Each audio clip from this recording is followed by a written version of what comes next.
Good morning, everyone.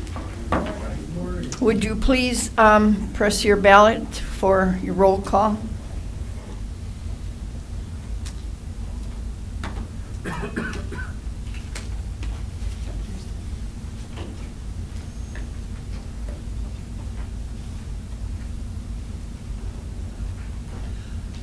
We have 18 present and 3 absent. We have a majority, so we will continue on with our meeting. With the Pledge of Allegiance, I would like you just to, after the pledge, to just stand a minute in meditation for our service people who have passed away. Thank you. I pledge allegiance to the flag of the United States of America and to the republic for which it stands, one nation, under God, indivisible, with liberty and justice for all.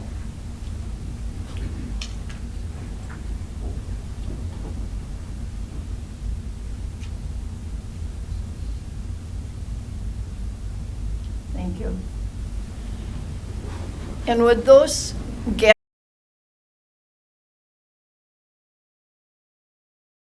horses please stand?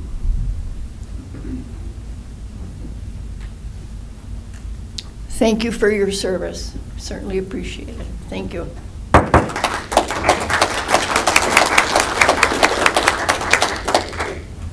All right, I have a motion by Supervisor Baraboo and a second by Supervisor Schwallenberg to approve the agenda. Would you please vote your ballot?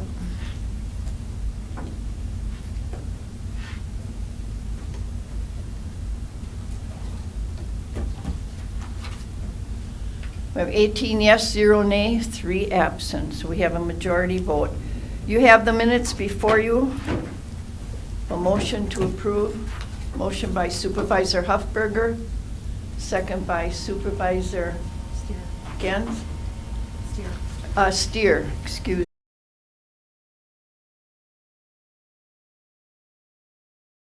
All right, seeing none, please vote your ballot.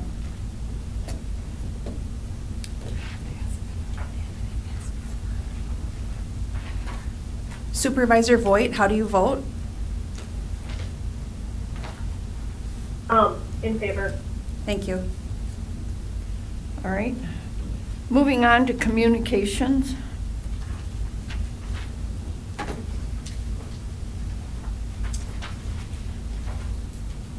Our first communication is a Sheboygan County Resolution supporting legislation to increase criminal and ordinance violation surcharges. We'll refer that to the Protection to Persons and Property Committee. How good are we? Public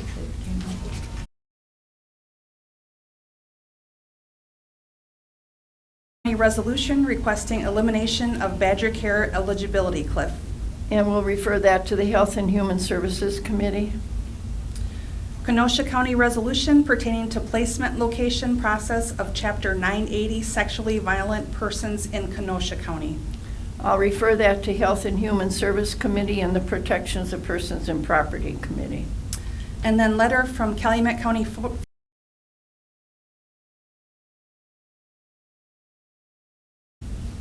Public participation.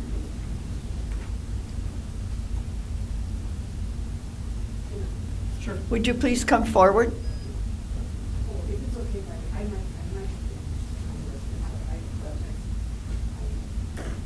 I will not do that, sir. Thanks. Hi. Would you please give us your name and your residence, and you have 3 minutes. Of course, thank you. My name is Sarah Peelhop. We're funeral home last year, so Peelhop Weeding Funeral Home, and we live above the funeral home. I'm also council president for the city of Brillion, and I just wanted to say, first of all, thank you for everything you're doing. I know it's not fun, it's not easy, and these meetings are very long. So I do very much appreciate what you're doing, because I have a small blip of what you folks do. The other side of that is we recently are with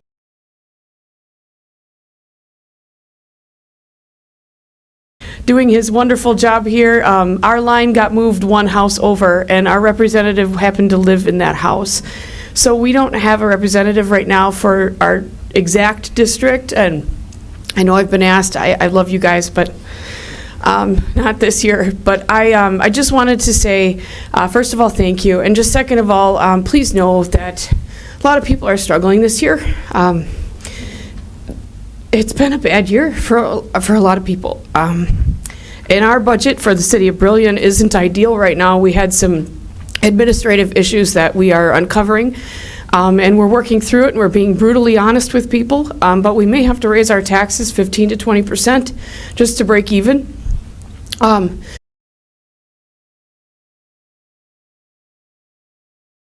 Phosphorus updates on our water treatment plant, which has to be done in the next 2 years, and that we have to keep doing these lead pipes.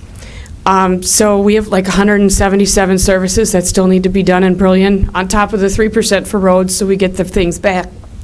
We have a fabulous police department and a fabulous fire department and a fabulous EMS, but we pay for EMS, and on God Bless Chilton, you guys have you have an amazing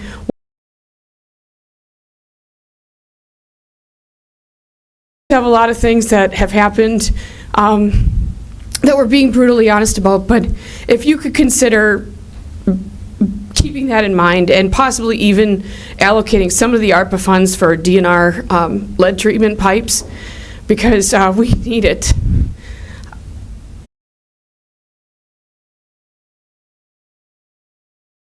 And I'm sorry I'm getting emotional about this. It's just been a long year.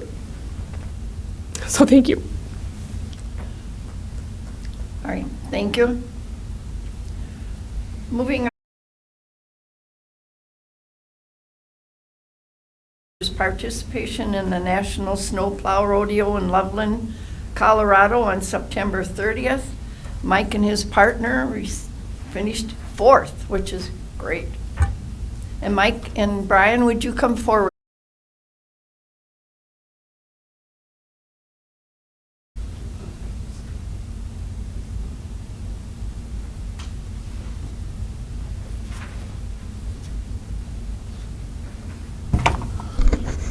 Good morning, everybody. It's glad to be here.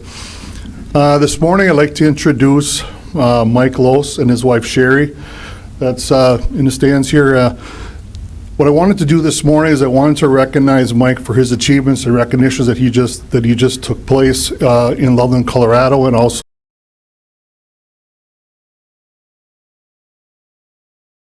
signed up for the APWA, which stands for the American Public Works Association Snowplow Rodeo. And 4 out of the 6 were in the top 6 out of 90 participants in the state competition.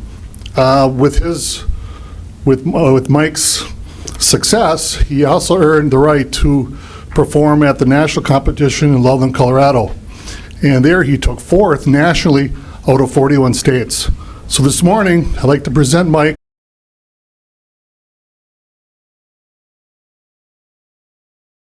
and honor and his service. Congratulations.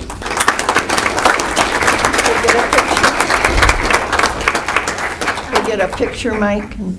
Thank you.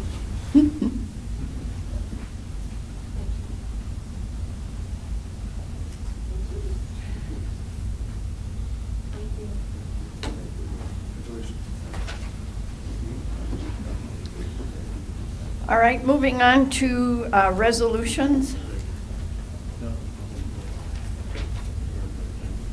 Resolution 2021-25, resolution creating one full-time equivalent jail administrator in the Calumet County Sheriff's Office effective January 2nd, 20. Supervisor Schwallenberg and Supervisor Gens, would you speak to this resolution? Thank you, Madam Chair.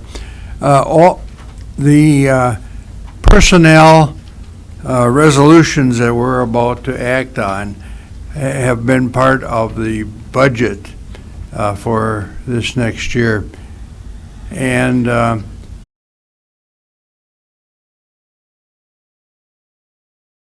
any questions, the resolutions are part of the process that we went through in terms of development of this 2022 budget. And so these are the positions that emerged as part of the budget. Thank you. All right. Are there any questions, Supervisor Gins?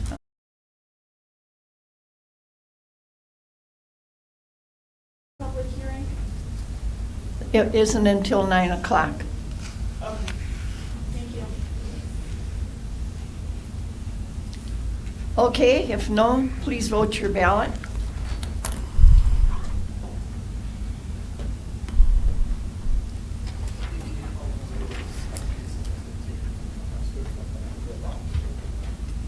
Supervisor Voigt, how do you vote?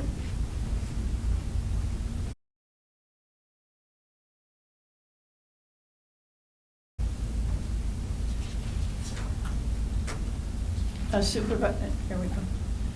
We have 18 yes, 0 nay, 3 absent, so we have a majority vote, so that resolution has been adopted.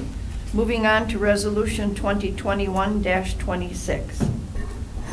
Resolution creating one full-time equivalent Parks Program Assistant position in the Calumet County Parks Department effective January 2nd, 2022.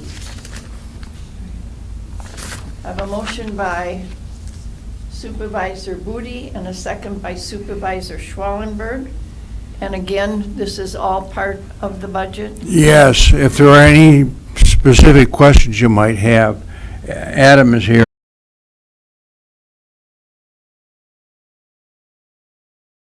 Are there any questions? Supervisor Draheim. Thank you, Madam Chairman. I realize that we're, excuse me, short on people all the time in the summer and all that, and I thought this position was going to help with it. But looking over the whole thing here, it seems like all he's going to be doing is supervising in the job description. There's no place in there where he's going to be working except supervising. So we'll have 2 supervisors and 7 employees to supervise. Don't make sense to me. This is the first time I've seen this. That's why I didn't bring it up at our meeting. But I'd like to have it in there that he also can do maintenance work. It doesn't state that in here. I can't see it. I'll Unless- have Adam address that. Morning, Ken. This position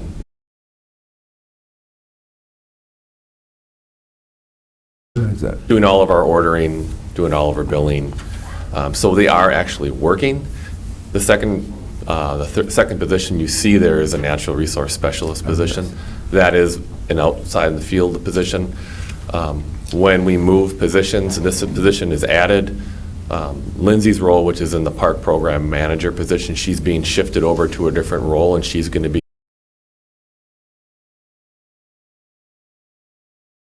duties is where we've created more of an entry-level position. So this position is not physically out in the field, but when we move and we shift other people, they're getting different responsibilities. For example, Lindsay was working at Ledgeview all fall, and she's been doing some programming throughout the summer, some environmental programming, so she is doing some physical labor as well. This is an entry-level position for the office. Yes, they do have some supervisional roles of the concession workers, but they're previously, everything is kind of going through one person as far as our ordering, our billing, where before we were doing things kind of separately in 2 different locations. So this position won't be physically doing something.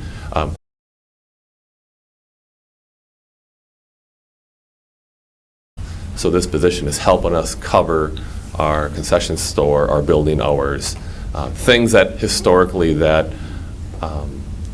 such as helping with grants, things like that. So some little bit of duties are shifting around, but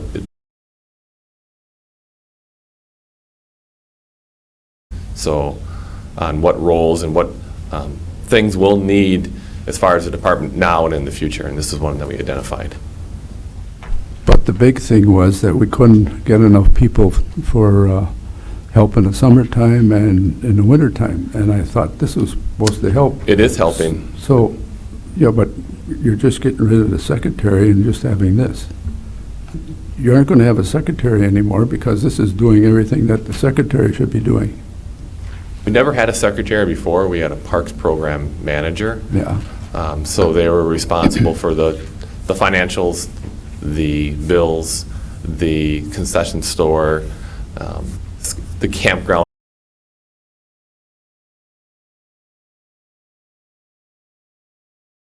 With grants. She's helping out at Ledge with programs. She's doing programs in the park. So she's taking some higher functions in the department, and this position's coming in, and then she's going to be, or they will be supervising the concession store.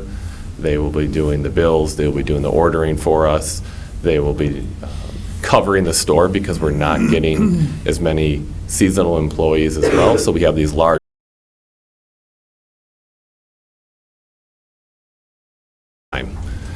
so some of the things that I'm normally supposed to be doing, I'm not able to do. So this position is helping with that. So because we're not getting those seasonal positions, and we have seen a substantial amount of increase in usage in the park.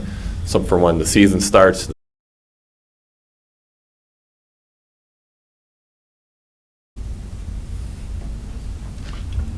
Fine. Are there any other questions? And please vote your ballot.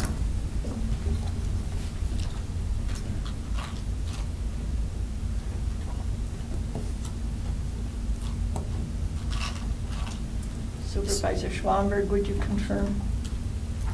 Supervisor Voigt, how do you vote? Yes. Thank you. 17 yeas, 1 nay, 3 absent. We have a majority vote, so that resolution has been adopted. Moving on to Resolution 2021-28. 27. Resolution creating one full-time equivalent natural resource specialist position in the Calumet County Parks Department effective January 2nd, 2022. I have a motion by Supervisor Steer and a second by Supervisor Schwallenberg and Supervisor Gens.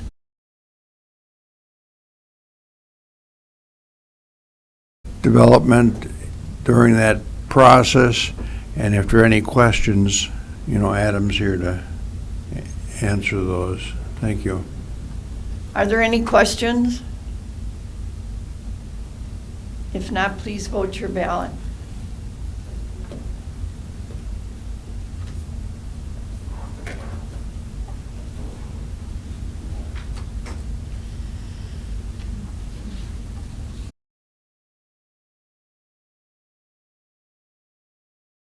Supervisor Voigt, how do you vote? Yes. Thank you. Supervisor Gens, would you confirm?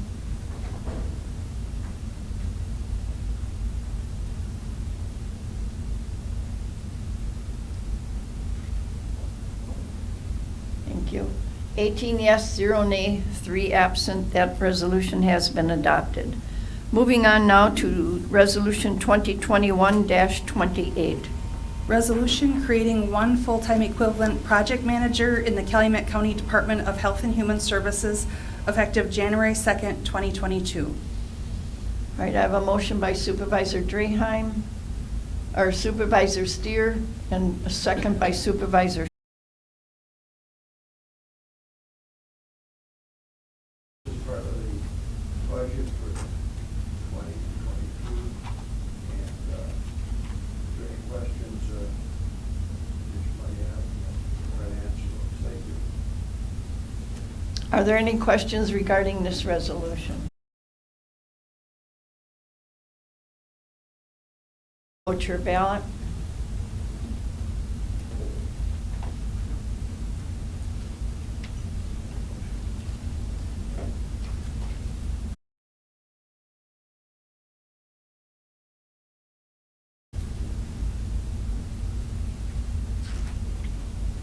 Supervisor Voigt, how do you vote? Yes. Thank you. All right. We have 18 yes, 0 nay, 3 absent, so that resolution has been adopted. Moving on to Resolution 2021-29. Resolution eliminating one full-time equivalent administrative assistant veterans position in the Veterans Service Office and replacing said position with one full-time equivalent assistant Veterans Service Officer position effective January 2nd, 2022. All right, I have a motion by Supervisor Schwallenberg.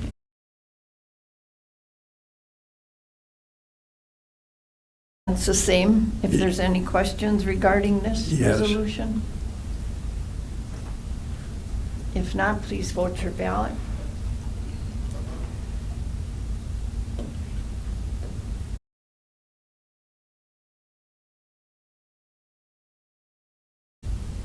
Supervisor Gleckner, would you confirm? Thank you. Supervisor Voigt, how do you vote?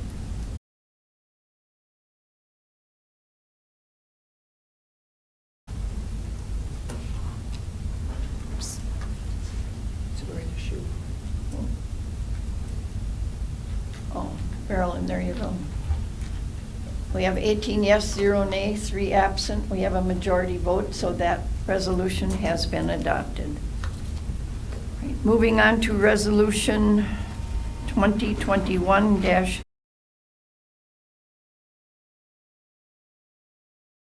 County Board compensation.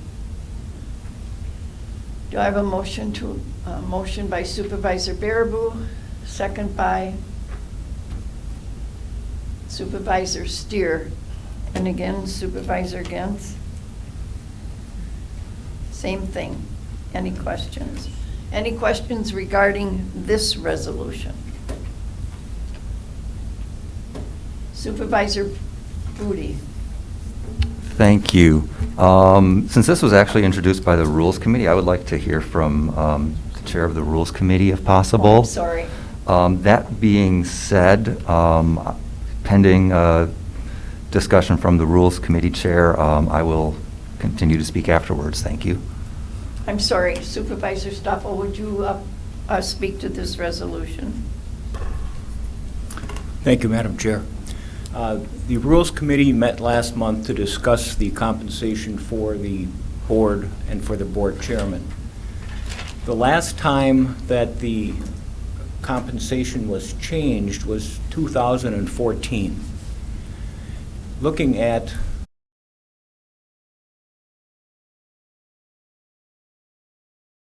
was about a 2% increase annually. The board thought that a 16% increase in our rates was appropriate. I know 16% sounds like an eye-popping number, but again, it hasn't been changed in 8 years. If you look at the resolution, the dollar amount for board meetings, it's going from $80 to $93. If it's under 5 hours, otherwise it's $100 to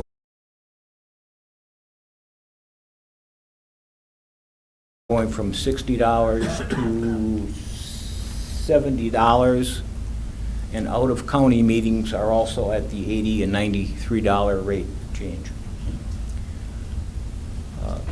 I think that the idea that we did need an increase is appropriate.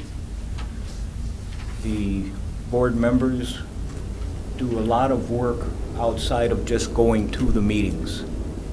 There's researching for the meetings, there's meeting with staff members, there's responding to constituents, and the time that we are spending outside of meetings probably is much more than the time we spend in the meetings. So I believe that the increase is appropriate. Thank you. Now, Supervisor Booty, did you wish to speak? Yes, thank you very much. I understand and appreciate very well the explanation that Mr. Stoffel has given us regarding these changes to the proposed rates. Regarding the, I guess,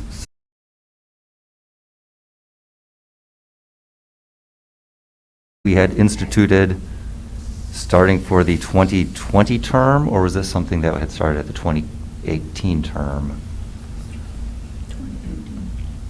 This term. Okay. I guess that being the case, since this is only a 2-year period, and if we were looking at a 2% raise over the past 2-year period, I would move that we amend that rate from 300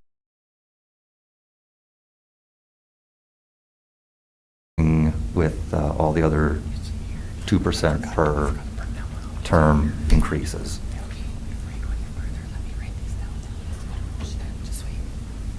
Can you put that down into a motion? Yes, I would move to amend section, I guess paragraph 5 in here, that the county board chair shall receive $306 per month. Is that the only one you're changing? Actually, hit your motion button, please.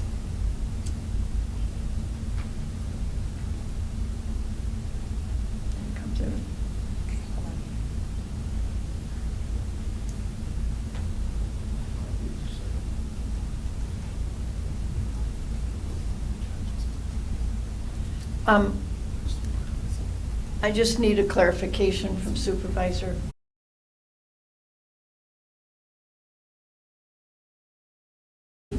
Because you indicated to be consistent with the other rates, they actually went, the proposed rates here, I believe, are at 2% annually, not based on a term.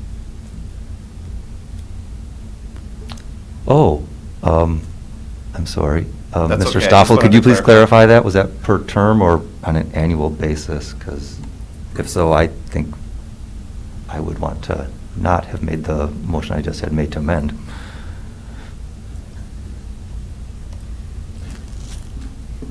You want to call it down? Tom, did you want to answer that? The rate is at 2% per year, as we have given to our county employees. So it would be a 4% increase for the county chair, from $300 to $312. Okay, well, there we go. See, I was doing the math right, but doing it... Never mind, I have absolutely no desire to change what this is being. I'm sorry. So there is no amendment. Are there any others? Okay, I gotta. just wait 1 minute till we.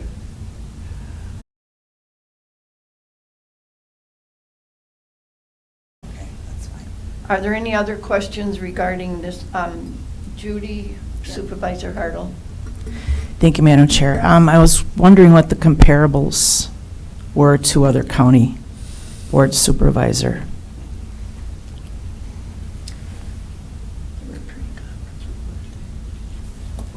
Yes, Supervisor Stoffel? We were all given a history of what has happened at Calumet County. We're also given a spreadsheet of all the other counties and what they are paying to their supervisors and to their county board chairs. The rates that we are talking about are comparable to those.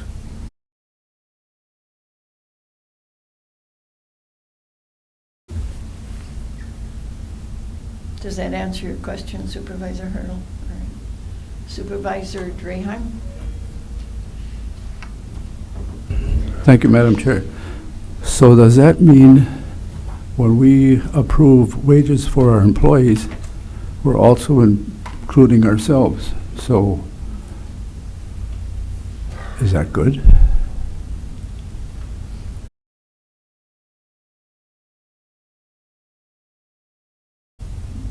So is that the way it's going to go, or is this just one-time shot? Do you want to answer that, Supervisor Stoffel? Yes. This rate would go into effect with the newly elected supervisors in April at the organizational meeting. I realize that. But, so if we vote next year for, excuse me, 2% wages for everybody, I mean, the county board's going to get it too? That's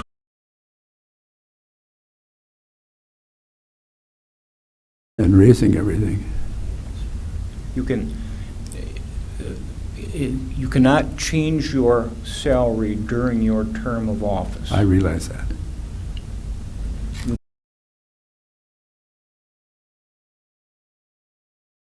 the papers for anybody who's going to be elected, so they know how much they would be paid if they are elected. But it goes into effect once their term starts. I'm not new to this board, I realize all that. It's just that it's not good to raise your employees and then the next year raise it again for yourselves. We've never even looked at that for years. It was always, okay, we're going to go up. It's been 6 years, fine. But this looks like it's going to be an ongoing thing, and I don't know if that's proper. I'm sorry. Supervisor.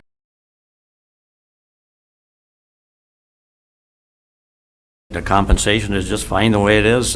You don't get on the county board to make money.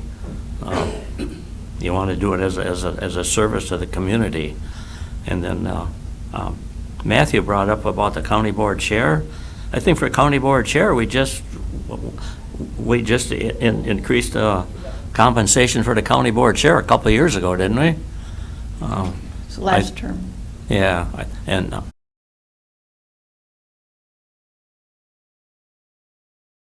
figure, and then somebody else came up with a figure to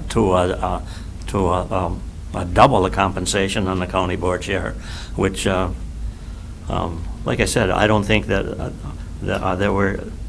they were in here to make money. This big increase might put you from the 12% tax bracket up to the 22% tax bracket. So I'm going to vote against this, so thank you. That's all I had to say. I'm going to stop discussion on this resolution because it is now 9 o'clock and it's time for.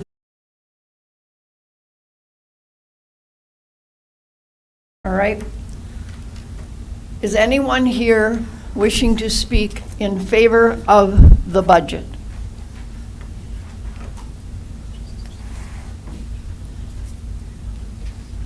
All right. Anybody here to speak regarding the budget?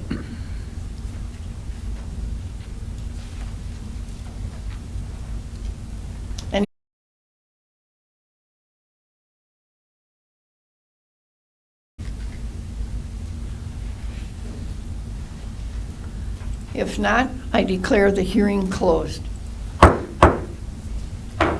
Now we'll move back on to discussion of the resolution setting the 22-24 county board compensation. And Supervisor Steer, you are next. Thank you, Madam Chair. I just,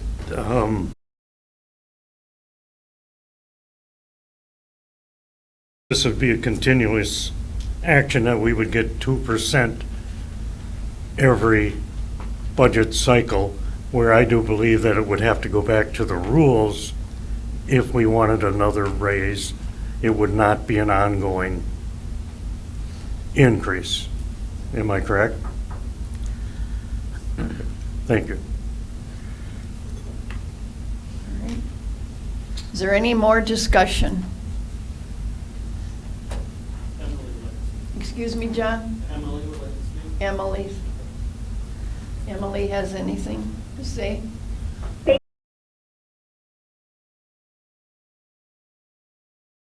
Yes, I just wanted to clarify that this, I'm on the rules committee, and yes, we're doing this basically just to make up for the fact that there had not been a raise, I believe, in quite some time, that this is not to assure that there's going to continually be raises every term. It will go back to the rules committee, and they would discuss and decide whether to suggest another raise in the future. But this is just a one-time thing as of this moment, if I remember correctly from our meeting. Thank you. Thank you, Supervisor Voigt. Any other questions? If not, please vote your ballot.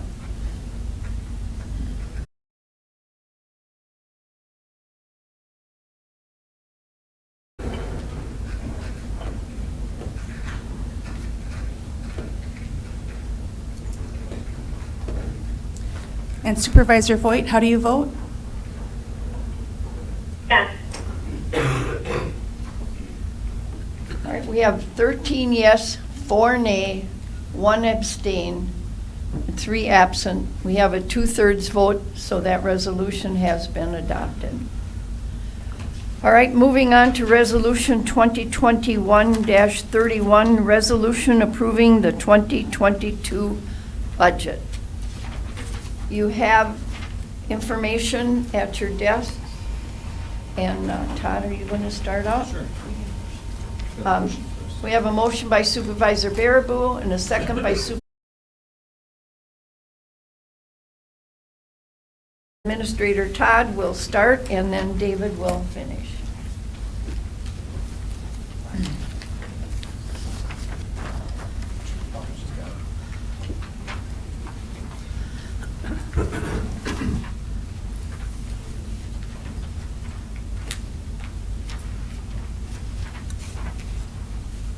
Good morning.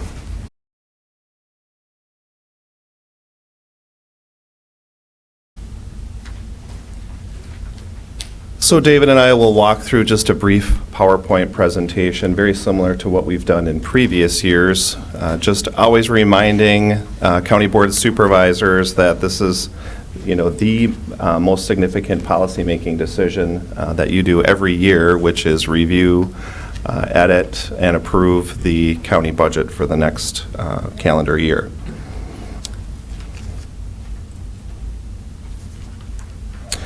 Budget process, we utilized the same process that we've done in previous years. We send out instructions to department heads. I don't believe they changed significantly. Provide public service, to review positions and programs overall, and they then provide, I think every department did, with their home committees to have a conversation with the county board and non-elected members of the various committees for each department.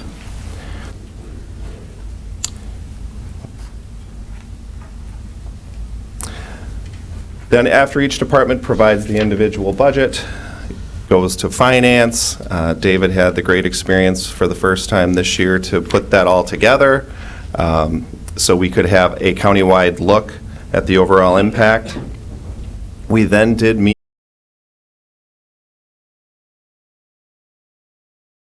department budgets and make modifications as necessary. We had the meeting with all of you. About 17 came this year, so that was a good attendance for the Administrative Services Committee to do the initial review of the overall budget. And then the process includes the hearing and the meeting today.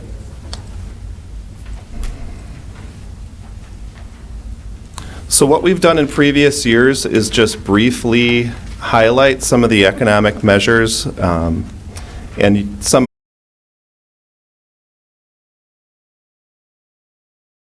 from Forward Analytics, the Green Book that provides county information statewide. And we just grab a few of the highlights and provide those to you so you have kind of an understanding or a picture of the economy overall in Calumet County. The first slide is population change. No, where are we? Growth. This is the challenge about being up here because you can't really see this presentation. There we go. So job growth. Job growth is reviewed in the Green Book as a 5-year average, and they do that based on adjusting for some of those abnormalities that may occur on an annual basis or even on a monthly basis. Some of you may recall the Foxconn deal for Kenosha. So at a time when a significant increase in job availability or job growth can occur in a specific county, this tends to, as a 5-year average, be able to level that off so you have more of a realistic average number.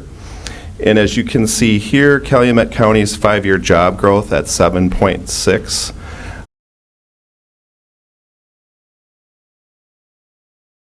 I think the number of jobs statewide declined by 2.3% in 2020, and I know most of you are aware that that's likely due to the pandemic. And it looks like we performed quite well with regard to that. in 2020.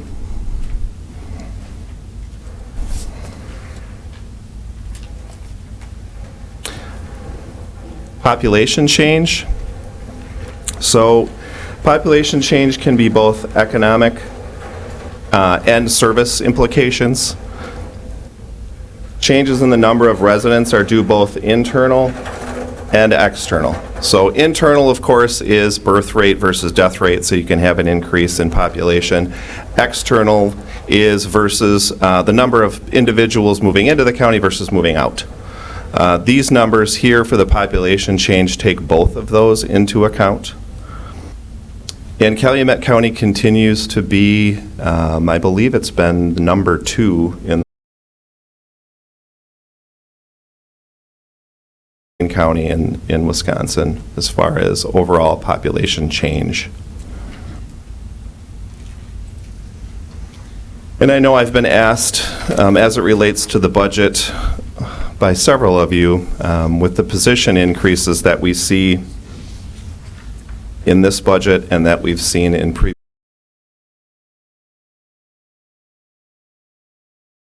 county population changes. Many of you who have been on the board for a long time possibly remember when, I know I do, when I started here we were about 35,000, 36,000 people, and now we're at about 54,000 people. And a response to that in population change is the need for public service, so we do continue to grow as an organization as well.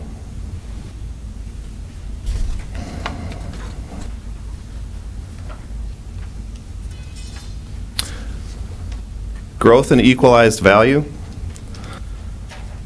So equalized values are state estimates of the current market value of all taxable property in a county.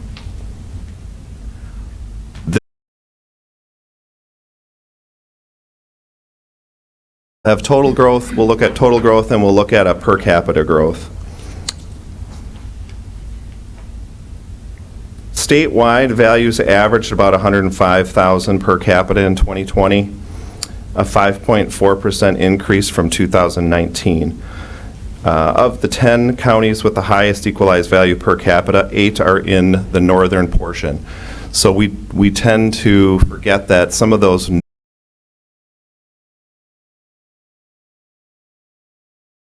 they tend to have higher equalized value numbers than possibly like a Calumet or an Outagamie. So you're talking like Brown or Dorr, Bayfield, Burnett, the farther north vacation properties, and also the equalized value can be those counties that have significant amount of commercial businesses. We fared pretty well in that area in the region, and we've been pretty consistent that way.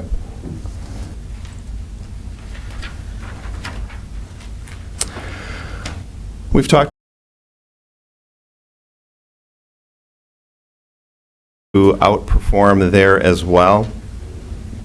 The unemployment rate is also a measure of economic health. The rate calculated is a number of county residents that are age 16 or older who are unemployed and looking for work, as a total percentage of the workforce in the county. So in 2020, the unemployment spiked due to the pandemic, and state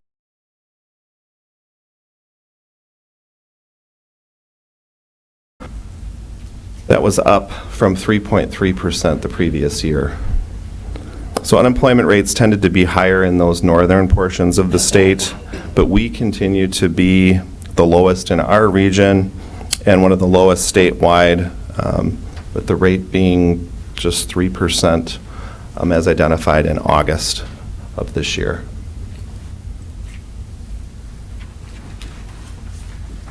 And I'll turn it over to David to look at some of the county budget information.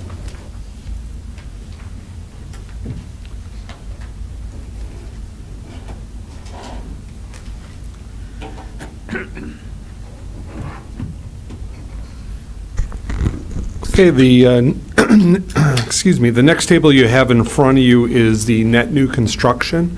Net new construction is important from a budget perspective because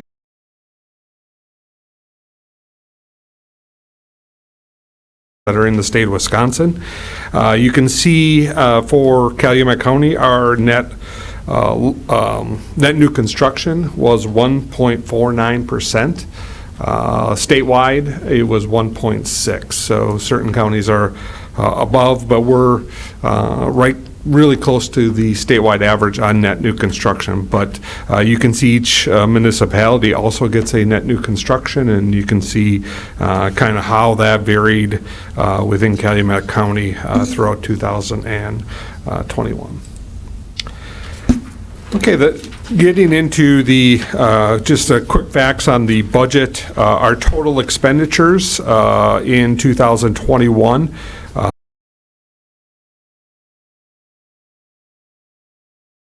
our 2022 recommended budget is about $65.7 million. This includes all funds. It includes all activities within the county. So we have about a 1% increase in total expenditures.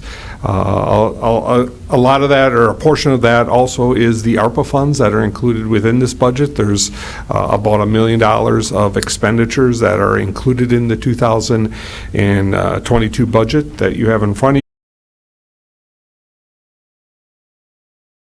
you. That accounts for the majority of the increase. Our tax rate, which is really the property taxes based on the tax levy and the levy limits divided by the equalized value. So this is a factor of the levy that is being proposed in the 2022 budget. It is also a factor of the equalized value.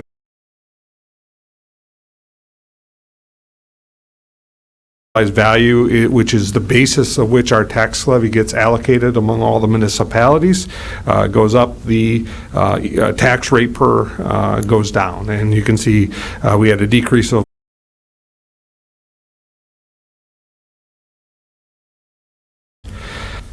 our total tax levy is projected in this budget to be about almost 23 million compared to about 22.5 million.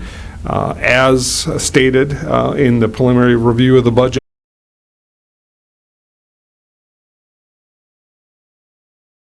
so we do tax up to that amount just to give us flexibility going forward. Also within this tax levy is a adjustment for a proposed adjustment to last year's tax rate. That's going to cost us about $100,000. So we did increase, knowing that we're going to have to make that payment back. We haven't got final notification from the Department of Revenue, so we are waiting for that. We should get that by November 15th.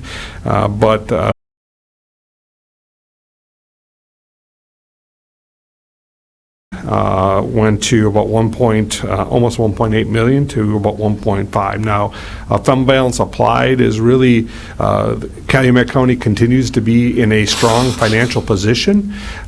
So we use our fund balance to do capital projects that are kind of one-time projects. So we include capital outlay within our general fund. And that is part of what we're applying at times. We also establish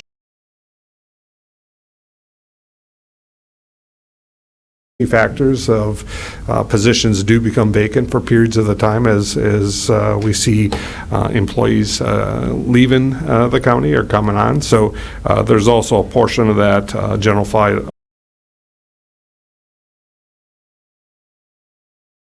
of the county.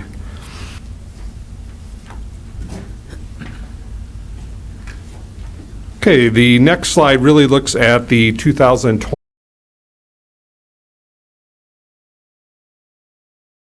but you can see the decrease to about $4.87 per thousand.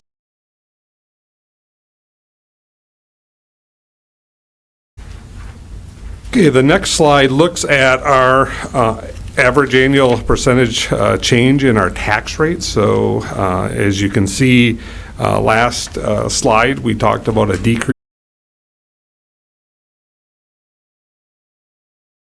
period.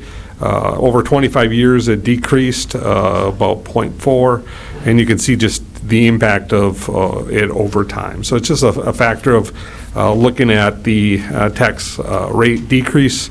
It obviously impacts by the equalized value within the county, and you can see the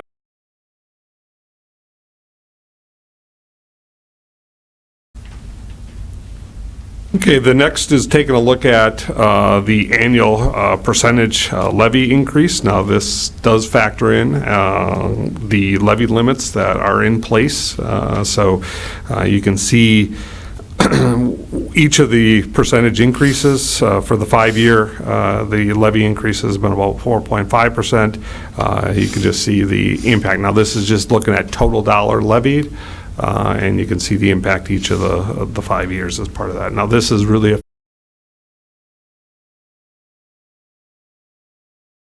supported. Now, once again, Calumet County's policy is always to provide budget flexibility and levy up to the levy limit, because the levy limit continues year after year going forward.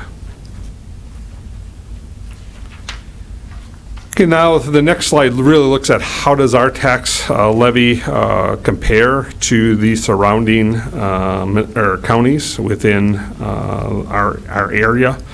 So we're at 4.87%. You can see each of the counties, the 6 other counties that are comparable or border us in their tax levy per thousand of equalized value. So we're kind of right in the middle. There's a couple counties that are a little higher and a couple with larger equalized value that are a little lower than us.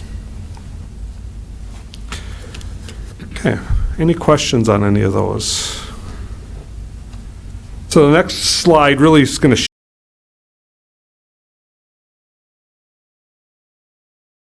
used, and this is forecasted as of December 31st, and it takes a look at the value, and you can see obviously our jail construction just is going online. That $35 million of borrowing that was part of the 3rd floor and jail are what really attributes to this increase. But it's really a factor of we're still in really great position because we're only at 17% of our levy limit, which gives us flexibility. And this is often a factor of recent projects. So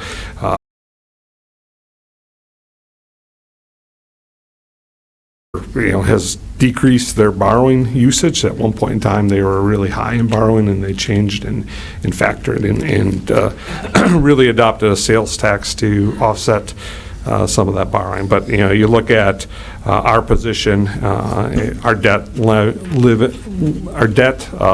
is in good position. When we went through the bonding as part of that, they felt everything was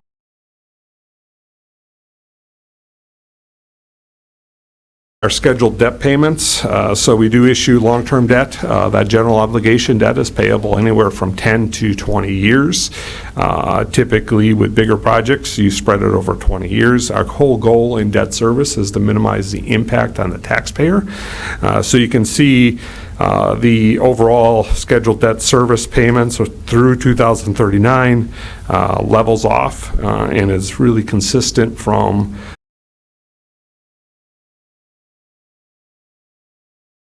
make sure any particular year the impact on taxpayer is modified to make sure that we're consistent from year after year. And we're going to be a little bit under $3 million for most of the term on the debt.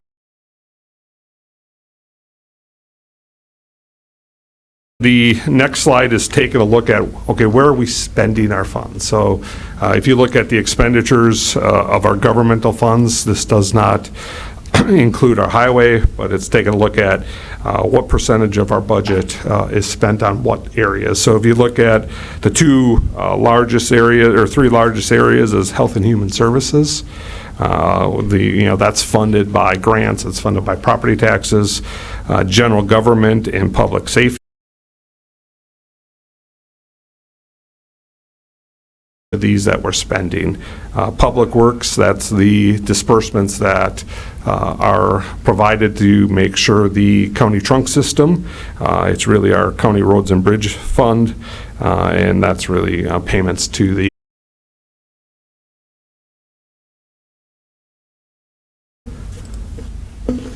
Okay, then if you look at the next slide, really says, so where's the general, where do we get the revenue to finance and pay for those expenditures? So you can look at our number one source is really general property tax. That accounts for about 42.7%. The second larger source is our intergovernmental revenues. Those are grants that we receive that are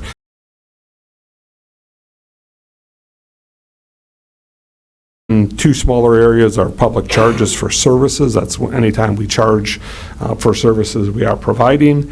And then the other taxes, that's about 8.6%, and that is primary sales tax that we use to finance capital projects of the county. And then the next slide, slide number 19, really takes a look at, okay, if I'm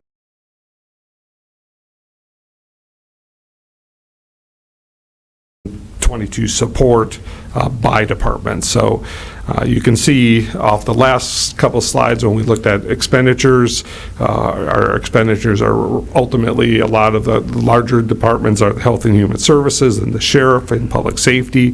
Health and Human Services has a lot of grants. That's why when you look at this expenditure, you can see that the portion that is really supported by levy or supported by general revenues,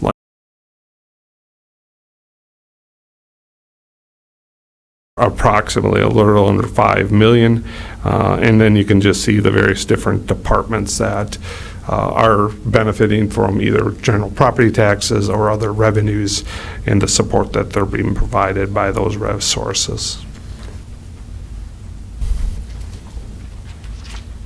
And then there's just a couple of 2022 budget highlights. We talked about the net new growth was 1.49%.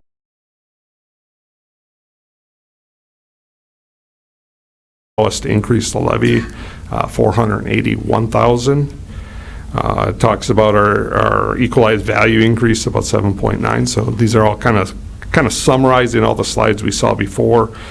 We are applying about 1.8 million of general fund. The budget that you have in front of you does have a 2% compensation increase to employees, plus the step increases, and it does include about 8.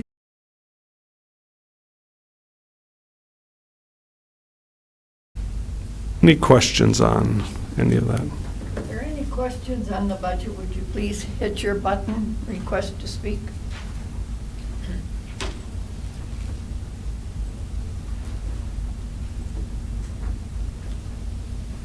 Okay. I see no questions, so. We also, everyone should have a bound document. Anyone forget theirs at home? I got a couple extra if you need.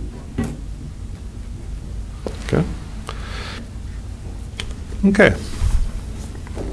Supervisor, I have a motion by, where are we? All right, Supervisor Hanschke, did you have a question? Oh, okay. All right.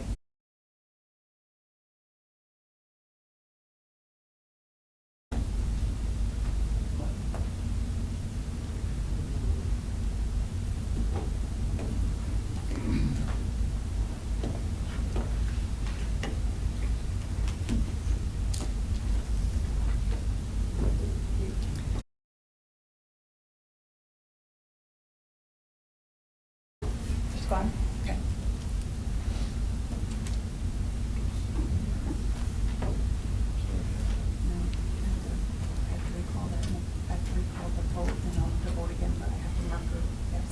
All right. Because Emily has left, we will have to recall our vote, please. Just one moment. All right, now you may vote your ballot.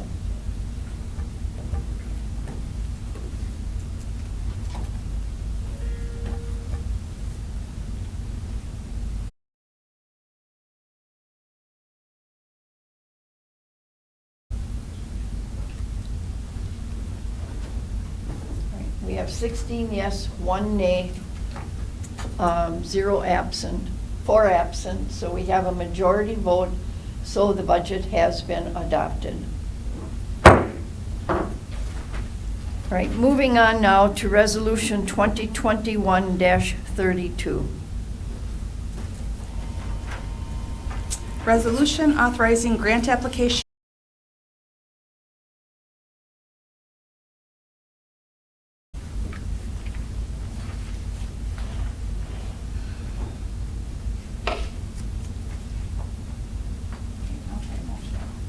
Now try for a motion, please. A motion by Supervisor Draheim and a second by Supervisor Gleckner. All right, and Supervisor Schwallenberg, would you answer this or talk? As you can tell by the resolution, it's done yearly to remove the zebra mussels from the harbor, and this is an ongoing thing that will happen twice a year. This is to apply for the grant matching money to do this process. That's it. All right. Are there any questions regarding this resolution? If not, please vote your ballot.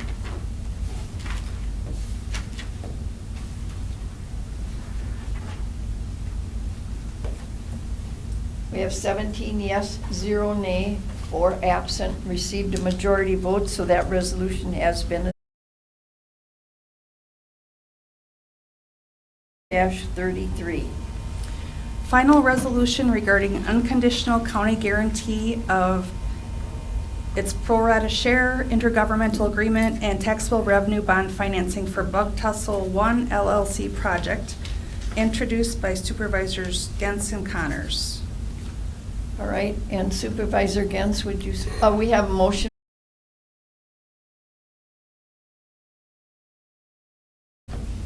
A motion by Supervisor Booty, is there a second?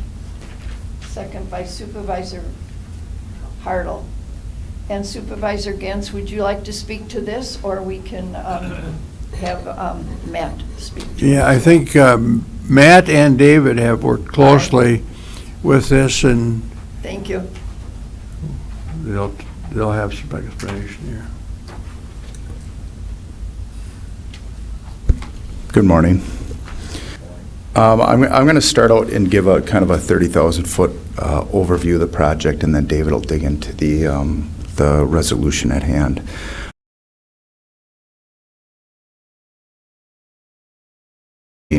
Approximately 77 miles of fiber network through Calumet County.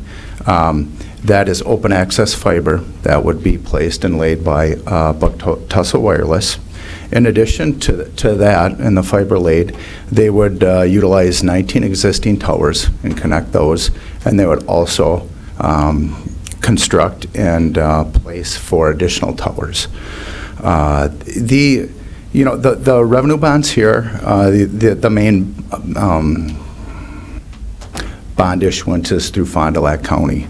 Other participating counties, including Calumet, that benefit the project will each provide a limited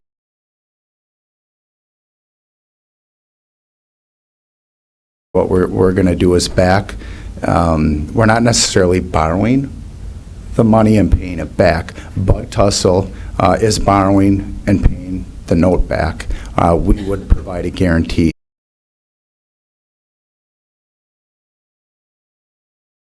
As part of this project, Bug Tussle and the county will enter into agreement. And so, I want to just touch on some things that the county receives out of this project for guaranteeing the portion within Calumet County. So out of the 144 count fiber that will go, the 77 miles in Calumet County, the county will be entitled to use 24 counts of that fiber at no cost for 30 years. We'll also have consideration and be allowed to have input into locations that would be connected via that fiber and the route where that fiber goes. So we would connect the courthouse, County Highway, and Ledgeview Park, and then other county facilities and anchor institutions within the county. We would work with Bug Tussle on those.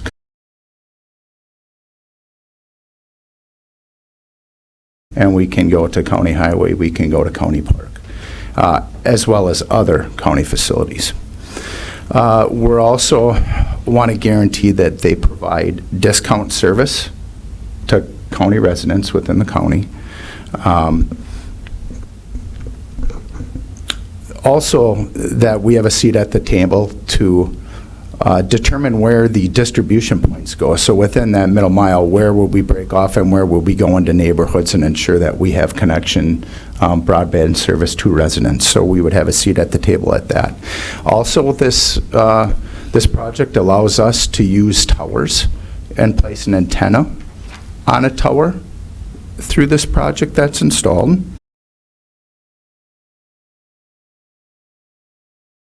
Requested, and they have agreed to create a marketing plan that addresses how they're going to get to the residents within Calumet County and businesses in Calumet County. And they'll also prepare and provide us yearly reports for 5 years from the date that the project, when the project begins. They'll provide reports as to how many residences they served that year and how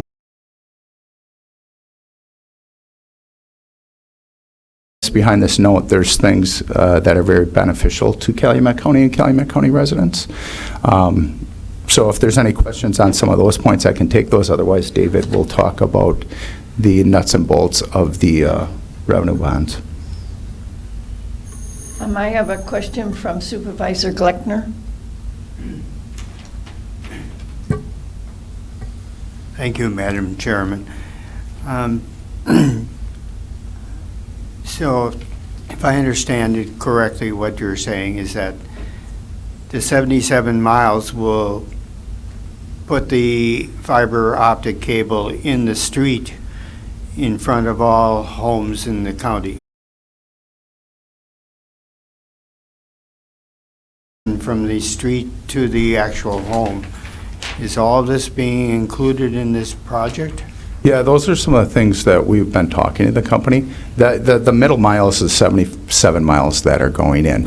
What we really care about, and the team that we worked with from the county was David, John from IT, Mary from Economic Development, and Kimberly with Corp Counsel, is we want to ensure how do we get that for the 77 miles from that point to the homes. So we're working on a marketing plan. They'll work on a marketing plan, and they'll also guarantee us a seat at the table when we talk about those locations and where we can put.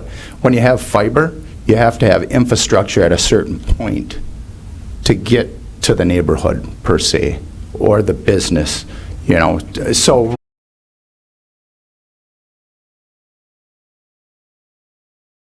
service to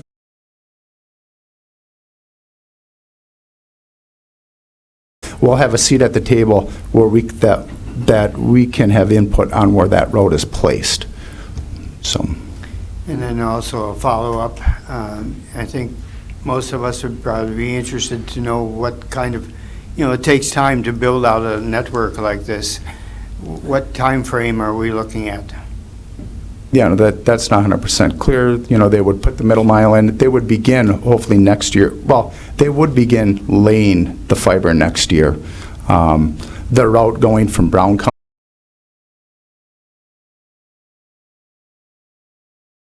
was to eventually Fond du Lac County. But within there, the time frame, the cable would be, the fiber goes in the ground, but as far as getting from that cable to homes,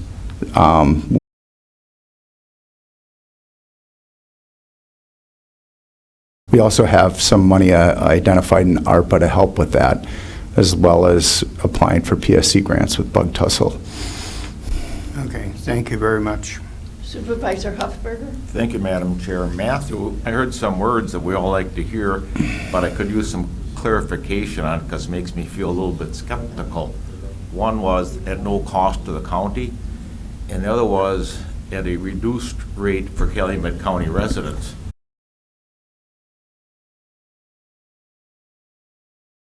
To say that this is a reduced cost to the residents, how will you evaluate that?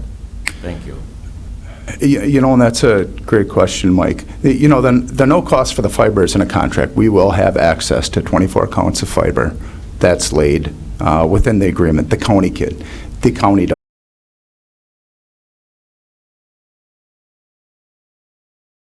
Operations from the county as far as getting data from here to County Park. We'll be able to transfer data at a much quicker rate than it's possible now. The discount rates, we do have some numbers on discount services that they will provide. We have a tentative agreement in principle right now. The one was standard rate for, I believe it was 25 down, 5 up at $50 a month to start. And then we have some other fiber rates, initial rates for customers, but we're tweaking those. We're kind of getting down to the final numbers on it, but it is at a discount rate, what they've initially said. Of course, we want cheaper.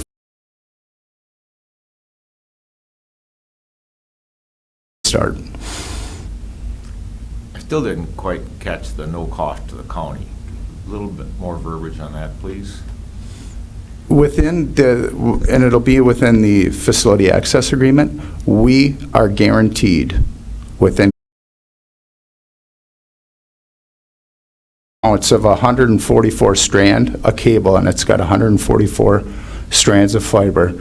We are guaranteed to use 24 counts of those for county business on that 77-mile network. So that is the no cost to the county portion. It is still going to cost the county money, the overall project, right? Well, John's probably the IT expert on this, but if we have a connection we'll have a connection from the courthouse to County Park, we won't have to pay for the wire. That was anticipated as an ARPA project of over $1 million just to get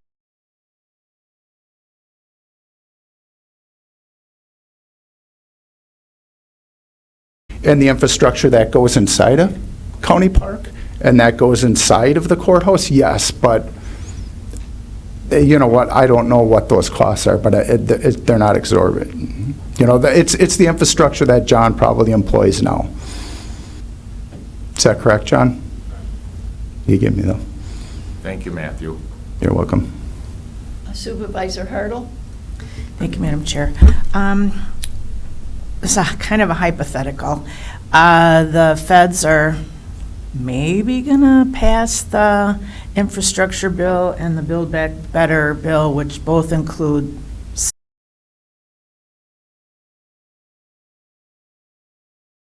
do you anticipate that accelerating this project if those monies come in, and or what is the plan to renegotiate the agreement if those monies come in? You know, that's a great question on the political side, and there are things going with the federal government right now in the Infrastructure Act, and I think they're going to vote Tuesday. You know, in my opinion, when we look at this, you know, this is a middle mile of the backbone framework, you know, and I think in that respect, we would really identify money for last mile on how we get from the backbone into homes. So I think it would be a great opportunity, and that's when we talk about ARPA, and we have an ARPA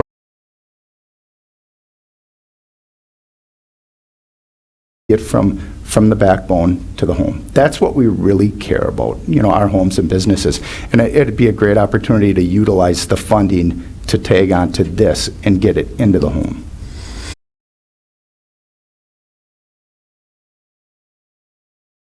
I don't think it would really have much of a bearing on here, but it would be really useful for that last mile service to the home. Thanks. You're welcome. Supervisor Stillman? Thank you. As you were talking, you kind of mentioned the word towers up there. Okay, is this in any way going to help with like the fire department and EMS communication, like in the Sherwood and the High Cliff area? I know the fire departments have trouble communicating when you get like in that area. Would that help them out in any way, do you think, or is this off the wall or something different? You know, I'm not a technical expert in the probably not. Well, okay, thank you. Supervisor Draheim? Thank you. This sounds like when cable television came around, where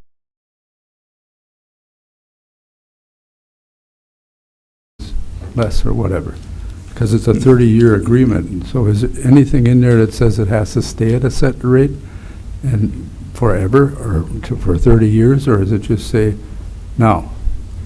I believe the time rate we had, the first 2 years of service is guaranteed to be that way, at a discounted rate.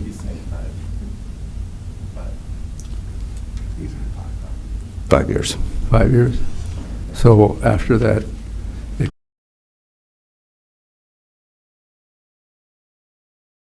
raises. So, like I said, sounds just like cable. When that came around, I sat on that committee for the city, and here we are.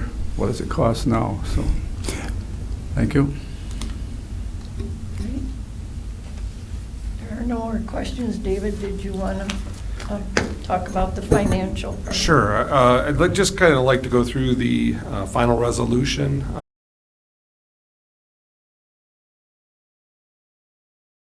How the bonds are structured, and then certainly entertain any questions anyone would have. But the resolution you have in front of you did come from the Bond Council of Bug Tussle, and also was reviewed by our Bond Council. So we have engaged Quarles and Brady to assist with the review and provide the opinion related to our ability to issue this guarantee. So attorneys for Bug Tussle. So this final resolution really is kind of the next step of going forward with this transaction. And I just want to touch on some of the major, these are revenue bonds, as Matt indicated.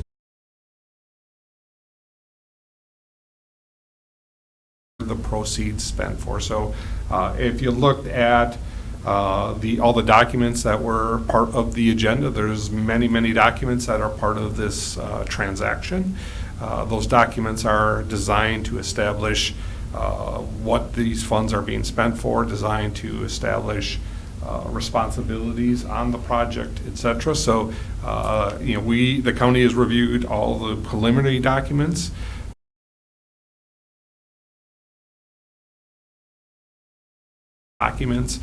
Really has to occur after all the counties approve this final resolution. So right now, this total borrowing that Fond du Lac County as the issuer will be is projected to be about $78 million of infrastructure. Our portion within Calumet County is $6 million. So we will be guaranteeing, as part of this transaction,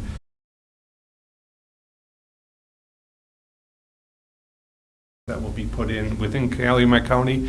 And now the project isn't 100% infrastructure. As any revenue bond, there's going to be a debt reserve that's going to be funded from the initial bond proceeds. That is required by the requirements of issuing revenue bonds. So what a bond reserve does is it sets aside some of the proceeds of the bond to ensure that in any particular year, without any type of revenue, the debt service payment would be able to be made by the trustee who holds those funds. So all these funds are held in by a third-party trustee. So these funds there's some additional guidelines with respect to the funds. There's also a portion of capitalized interest. So kind of going back to one of the original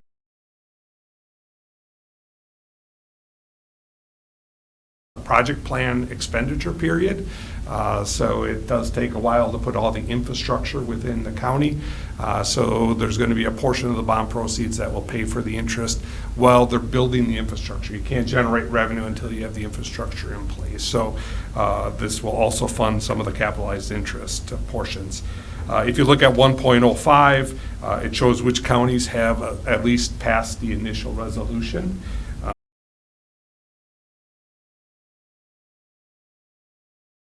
Look at clause 1.06, intergovernmental agreement. Fond du Lac County, as the issuer, is responsible for doing a lot of the oversight of the transaction. Because we're participating with Fond du Lac County, we will be required to sign an intergovernmental agreement with Fond du Lac County. Really talks about how the project will be managed. It also establishes meeting times with Bug Tussle and the counties and how any disputes.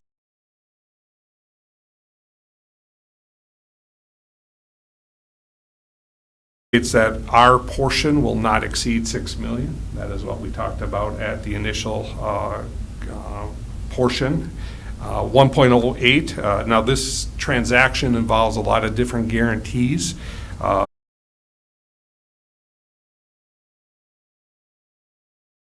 Hilbert is the parent company of Bug Tussle, so because they're the parent, they also have certain obligations under their guarantees. So if you get into it, and if there is a default, there is guarantees by Hilbert Communications as the parent of Bug Tussle. So that's really what section 1.8 talks about.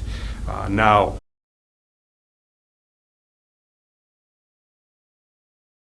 the point in time when there would be a default. So if Bug Tussle did not make the payments into a principal and interest reserve, so each period of time, Bug Tussle will be set aside and put money aside with the bond trustee.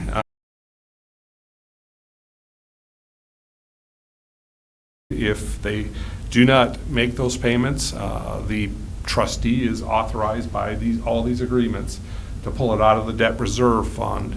Our responsibility as a guarantor of this obligation would be to make that debt reserve fund whole. I think it was within 150 days or 90 days, some time frame, and we would make that whole, and that would set up a whole bunch of different options for us as a county that we would allow us to impose a guarantee either on Bug Tussle or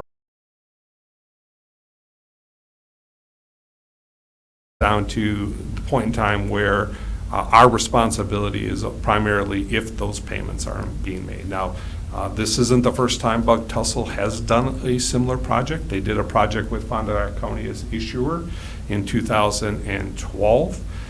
They have made all the payments as part of that,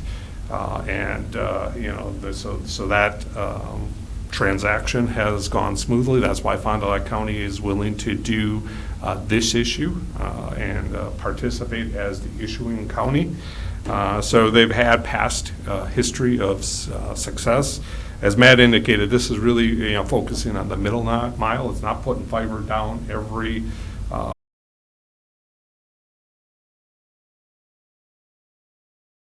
in the Calumet County, and also allow us to recommend or work with Bug Tussle to make the appropriate decisions on kind of the placement of them. But the real goal is to get this infrastructure within place. Obviously, as you get into the middle mile,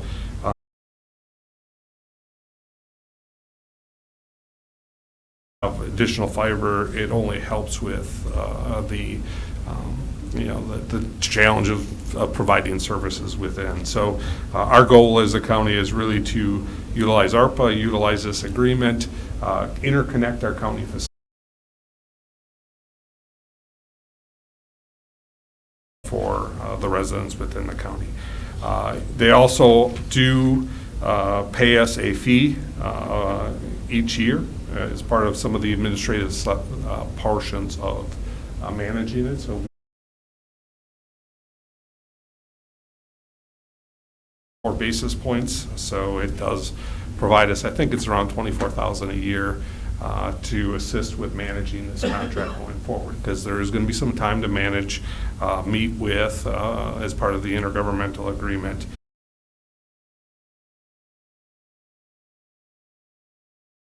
That are in place. It talks about, really we would have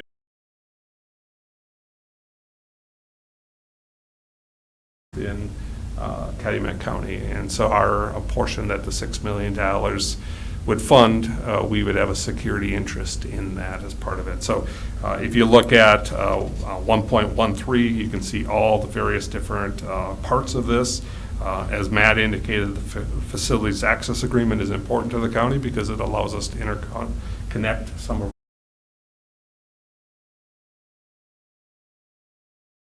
each of these agreements are very common in debt issuances, but because of the complexity of issuing revenue bonds through the county and our guarantee, it does create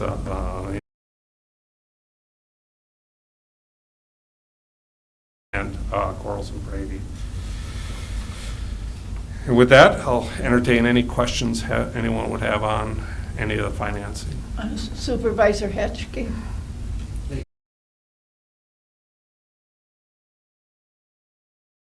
Now, with shipping delays, inflation, is the cost of this project a cost that was determined when? We started discussing with Buck Tussle back in June. They were in the process prior to that, but I think a lot of it necessitated on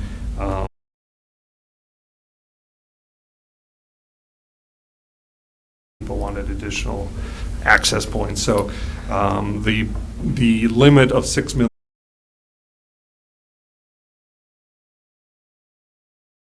of $6 million a guarantee as part of this project, despite what it might cost.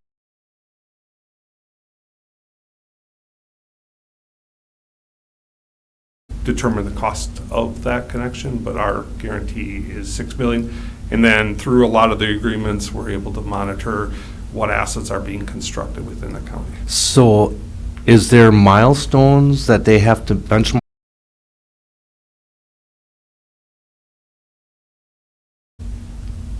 $30 miles in, and then they get a chunk of the bond money, or? There's a process by which they incur the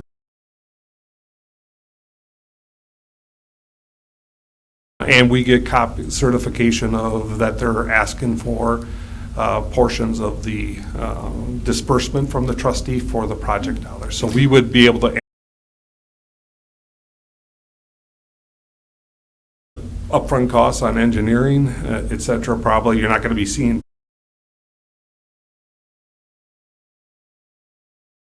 and working on that.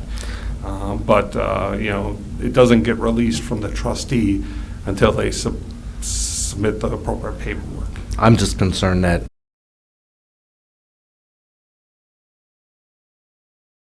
shipping delays, I don't see a project plan. I'm a project manager, so I guess I'd be worried about delays in project costs. Is a real struggle. Mm-hmm. So if this project gets delayed, costs are rising, are they going to Buck Tussle or whoever?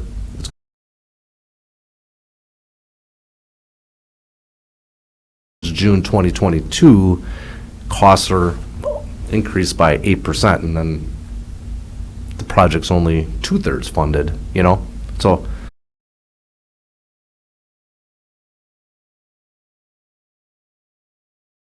to be completed because of shipping and delays and part shortages and stuff like that. So no, I mean, obviously supply chain is very difficult right now from getting some of the supplies and cost inflationary impacts. So by this resolution, we're just committing the $6 million within the project.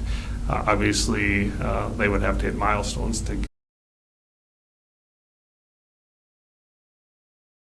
Thank you. Supervisor Booty. Thank you very much. Dave, could you just clarify again? When this project is being constructed, is any money leaving Calumet County? No money is leaving Calumet County as the construction. The bonding will set aside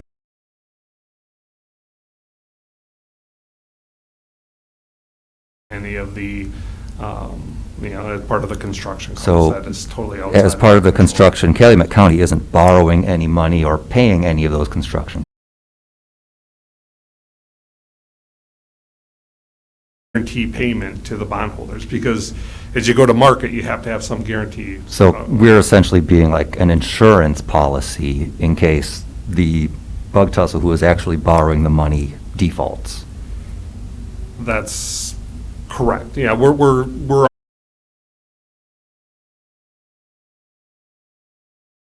Default, no money ever leaves Calumet County. That's correct. All right, so it doesn't really matter whether their project costs 77 million or 78 or 79. I mean, they're on the hook for it.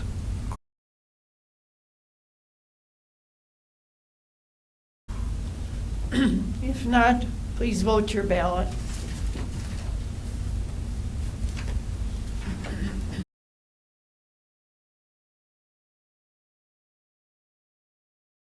Zero nay, 4 absent. It has received a majority vote, so that resolution has been adopted. Moving on to supervisory reports. Any supervisors attend anything recently they wish to speak about?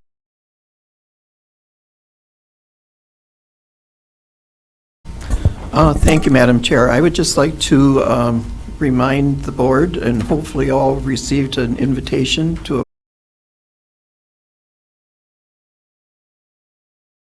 by the REACH.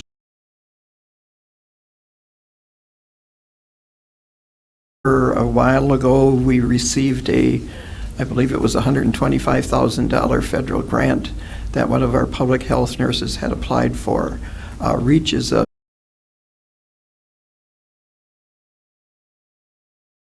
county. Unfortunately, excuse me.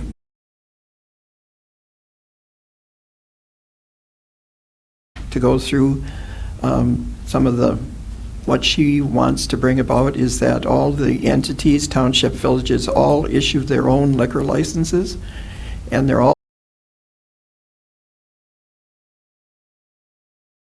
the other thing is Calumet County ranks number 2, not only in the state but in the country, with excessive drinking.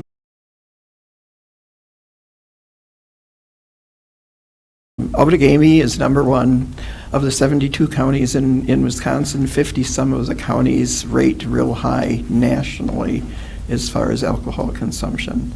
This is not something to be proud of, but we've been in this area for a lot of years.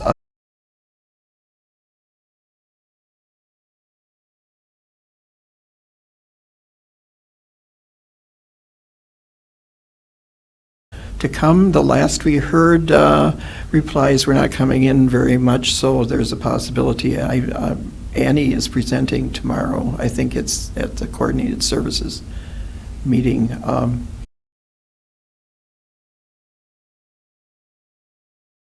Real unfortunate. Thank you. All right. You have the county administrator's report. Is there any questions regarding that?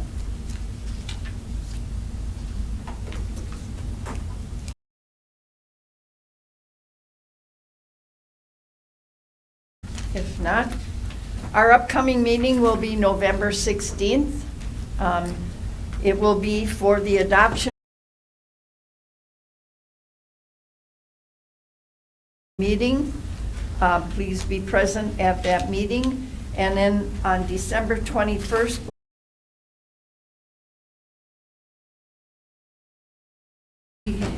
taken care of, I will adjourn this meeting, and thank you for your attendance.